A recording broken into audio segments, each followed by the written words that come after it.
Hello guys, welcome back to my channel. আবার চলে এসেছি তোমাদের কাছে নতুন একটা রেসিপি নিয়ে, গন্ধরাজ চিকেন। গন্ধরাজ চিকেন খুব সহজ পদ্ধতিতে আমি কিভাবে বানাই তোমরা দেখতে থাকো। এগুলো দেখছো, আমি ভাজা দিয়েছিলাম, আলুগুলো আমার ভাজা হয়ে গিয়েছে। এখন আমি তুলে নেব। এই আলু ভাজার তেলের মধ্যে একটু তেল দিয়ে আমি দিয়ে দিয়েছি 3টে তেজপাতা, দিয়ে দেবো কোচানো পেঁয়াজ।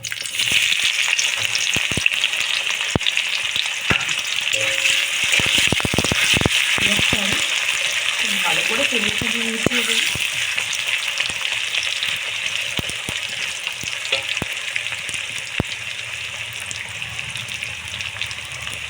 দিয়ে দেবো কোচানো টমেটো। পেঁয়াজে টমেটো আমি খুব ভালো করে ভাজতে দেবো। পেঁয়াজ ও টমেটো আমার ভাজা হয়ে গিয়েছে। দিয়ে দেবো আমি আদা ও রসুন বাটা।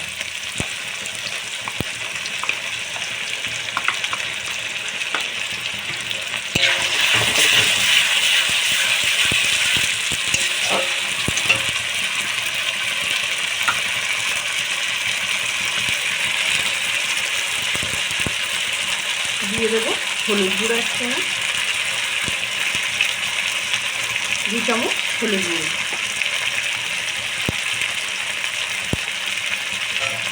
1 চামচ লঙ্কার গুঁড়ো,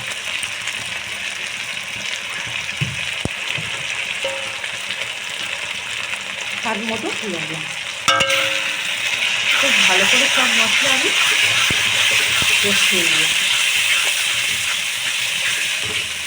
দিয়ে দেবো কাশ্মীরি লঙ্কার গুঁড়ো,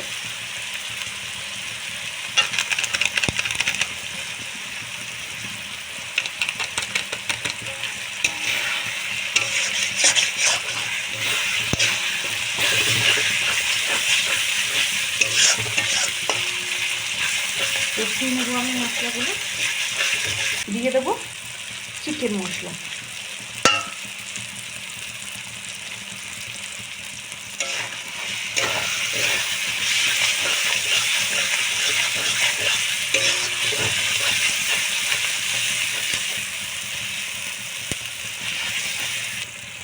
এই মশলার মধ্যে দিয়ে দেবো 2টো গন্ধরাজ লেবু পাতা।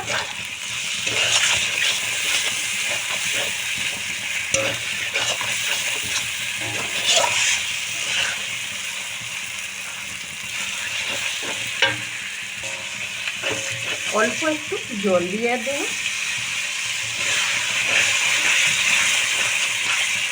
মশলাটা হওয়ার জন্য কিছুক্ষণ ছেড়ে দেবো। তো মশলাটা আমার কষানো হয়ে গিয়েছে, তেল ছেড়ে দিয়েছে দেখতে পাচ্ছি মশলা থেকে। এখন আমি দিয়ে দেবো চিকেনগুলো। চিকেনটা কিন্তু আমি ম্যারিনেট করে রাখিনি, তাই একটু ভালো করে কষিয়ে নিই।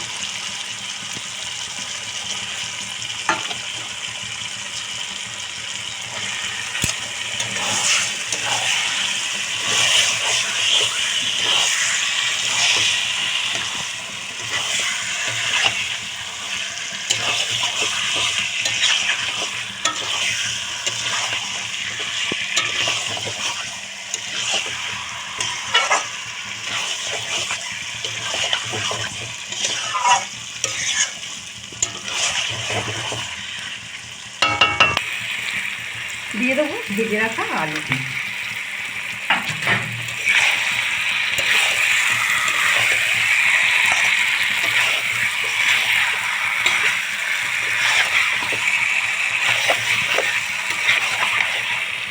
দিয়ে দেবো আরও 2টো গন্ধরাজ লেবু পাতা। দিয়ে আমি খুব ভালো করে চিকেনটা কষিয়ে নেব।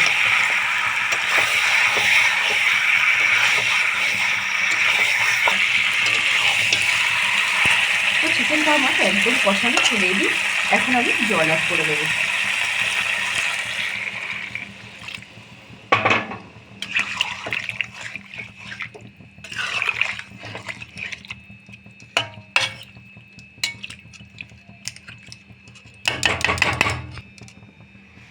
তো জল দিয়ে দিয়েছি, এখন আমি ফোটার জন্য ছেড়ে দেবো। তো তরকারিটা আমার অনেকটাই হয়ে এসছে। আরও 3টে আমি গন্ধরাজ লেবু পাতা দিয়ে দেবো, একটু ফুটিয়ে নেব।